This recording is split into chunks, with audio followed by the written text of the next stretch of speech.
পথ দুর্ঘটনায় গুরুতর আহত মোটরবাইক আরোহী। আহত ব্যক্তির নাম সানাউল হক। তার বয়স আনুমানিক ৩৭ বছর। তার বাড়ি করণদিঘি থানার দক্ষিণ পাতনোর গ্রামে। পথ দুর্ঘটনাটি ঘটেছে উত্তর দিনাজপুর জেলার ডালখোলা থানার পাতনোর বাসস্ট্যান্ডে। স্থানীয় বাসিন্দা মঈনুদ্দিন জানিয়েছেন, পাতনোর বাসস্ট্যান্ডে একটি বাইক রাস্তা পার হওয়ার জন্য দাঁড়িয়েছিল। পেছন দিক থেকে একটি বোলেরো গাড়ি এসে দ্রুত গতিতে ধাক্কা মারে। ঘটনাস্থলে গুরুতর আহত হন সানাউল। তাকে প্রথমে করণদিঘি গ্রামীণ হাসপাতালে চিকিৎসার জন্য নিয়ে আসলে কর্তব্যরত চিকিৎসক আহত ব্যক্তিকে রায়গঞ্জ মেডিকেলে স্থানান্তরিত করেছে। পথ দুর্ঘটনার তদন্তে নেমে ডালখোলা থানার পুলিশ ঘাতক বোলেরো গাড়িটিকে আটক করেছে।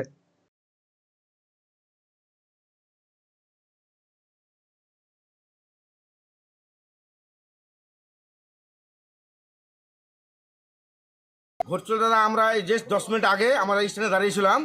ওদিক থেকে একটা বোলেরো গাড়ি আসছিল স্যার, খুব স্পিডে। বোলেরো গাড়ি এসে এই বাইকটা পার হচ্ছিল স্যার, সাইডে যেয়ে মারলো বাইকটাকে। সাইডে যেয়ে মারলো তো মোটামুটি 20 ফিট 30 ফিট উপরে উঠা দিল বাইকটাকেও, এই পেশেন্টের অবস্থা খুব খারাপ আছে। পেশেন্টের বাড়ি হচ্ছে দক্ষিণ পাতনোর। ওর নাম হচ্ছে সানাউল, ওর বাবার নাম নসর আলী। বলছি যে কোথায় ঘটনাটা ঘটছিল এটা? দক্ষিণ পাতনোর, পাতনোর স্ট্যান্ডে।